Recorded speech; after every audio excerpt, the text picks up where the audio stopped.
I'm a frustrated musician. Well, because I never had the chance to go and study music, you know what I mean? But instinctively, I think I have a better ear than an eye. And I enjoy more music, and I feel jealousy of the musicians that get immediate response and by themselves, not needing all these people around you when you are doing film. It seems like a very liberating art.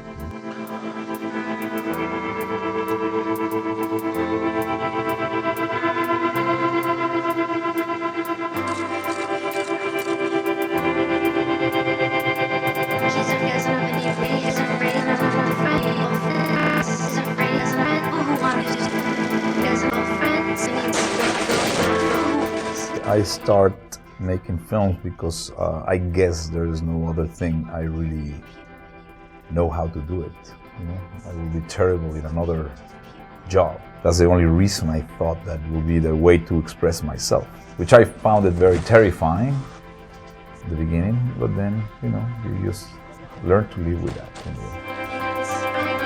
I preconceive my films musically. You know, I need to hear that first. I need to know what kind of music and what is the beat, and what is the line, what is the genre that I want to express, and I need to know the texture, how it sounds. Amores Perros was kind of a rock and roll piece. It was like a very raw garage rock, 4x4. You know, always a Sticky Fingers from the Rolling Stones was the thing that I was having in mind as the way it should sound.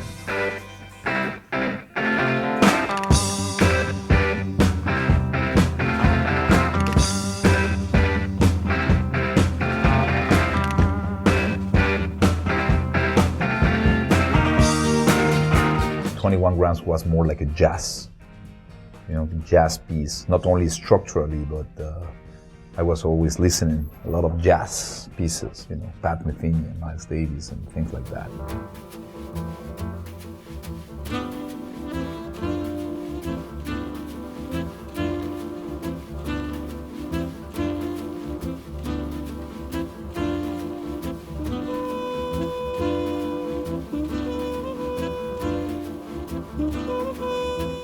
Babel was more like I would say like a more operistical, you know, like a choral, a world kind of melodrama.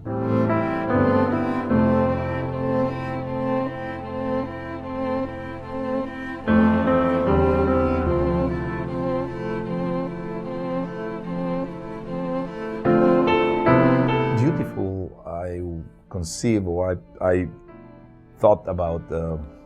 Was very inspired by Maurice Ravel, Concierto de Piano número 3.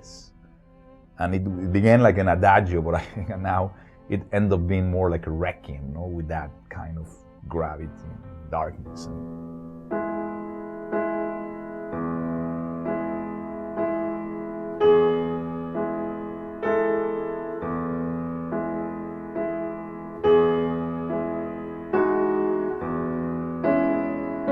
The first film was Amores Perros, and then after Amores Perros, which was this kind of, you know, one single event, an accident, a car accident that affected 3 different lives. They collide in that.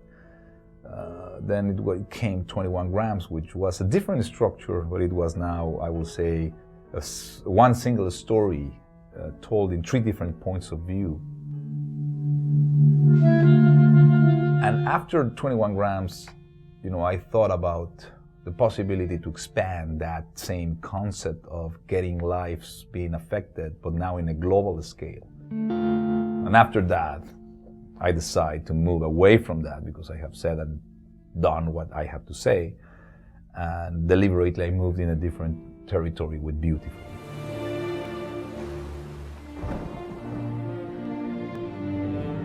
I think the multi-layered stories in the Latin American literature has been always has been a style that, you know, Sábato and Cortázar and Borges and many, Carlos Fuentes, they explore a lot this kind of narrative, you know. There's nothing new, and Kurosawa explored it in Rashomon, you know. Even Griffith did the same in The Birth of a Nation. So there's a lot of, you know, past of that.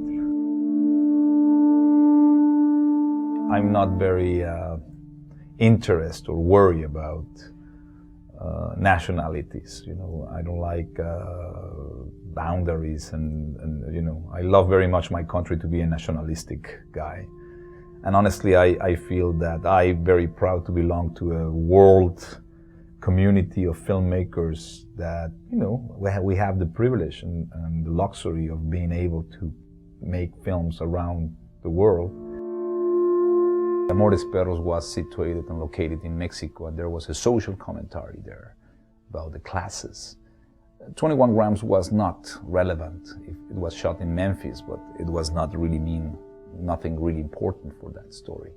Obviously, it was important because Benicio del Toro character, religious kind of fanatism, was portrayed better in the south of the United States. But beyond that, it can be any other city.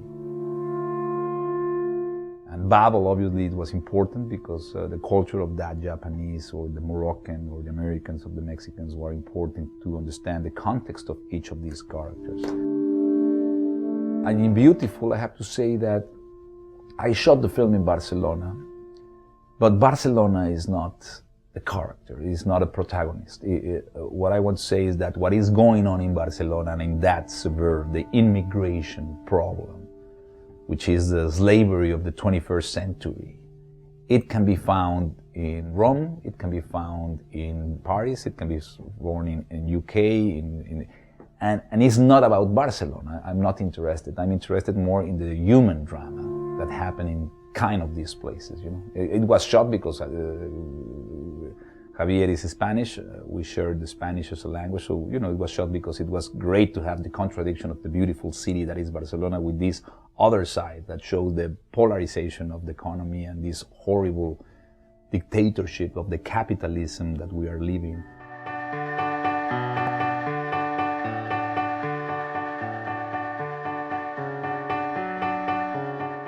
An element that I have never played before with this, which was, I would say, supernatural or metaphysical element of himself. And I did a lot of research, and most of these actors were non-actors, were people who really I integrate to the story to give a lot of truthness. So the Chinese and the Senegalese are real people that has been explored, that has been in those conditions, shot it in real places. So that took a really hyper-realistic kind of approach. ¿Estás listo para irte? No. Tú y yo sabemos lo que sufren los muertos que se van con deudas. Yo no me voy a morir, Bea. No.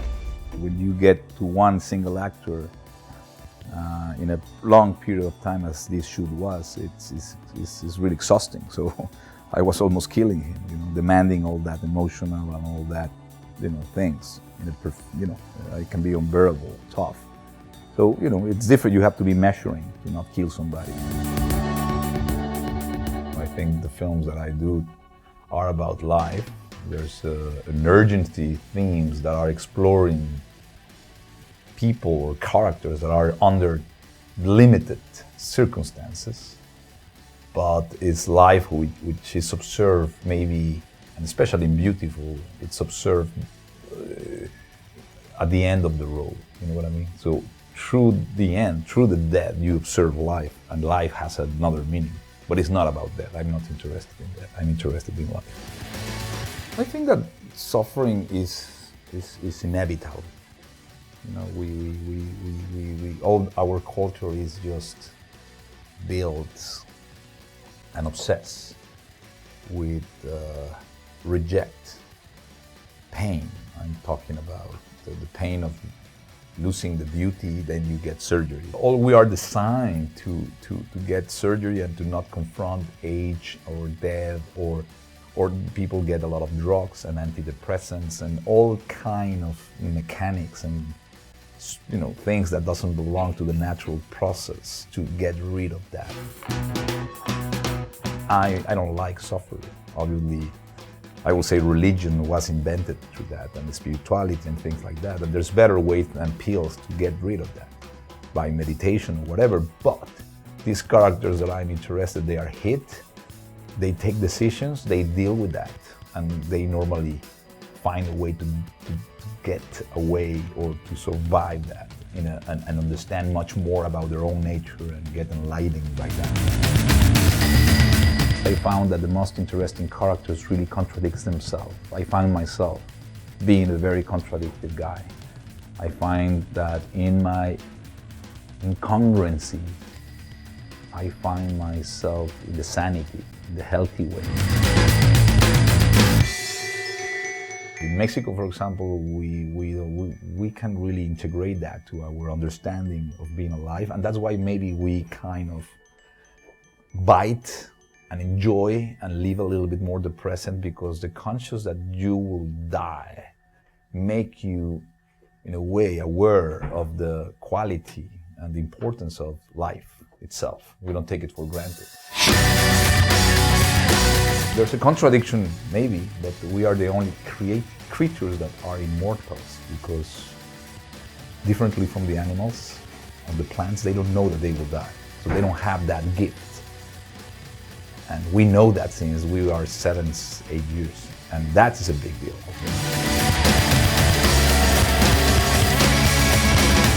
I think one of the biggest decisions as a director is to really offer the part to the right person, to really don't fail there. If you fail there, there's no way to go back. I mean, you have failed in the whole thing. I always said to the young directors, just to finish a film, that's the joy, that's the journey. There is no destination. It's just journey, and what happened after, if it's well received or not, or box office or whatever, that's bullshit. Just to finish a film that you thought and finish physically, it's like to give birth to something. So that every film has been a celebration for me in that way. We think that we are free and we have the free will.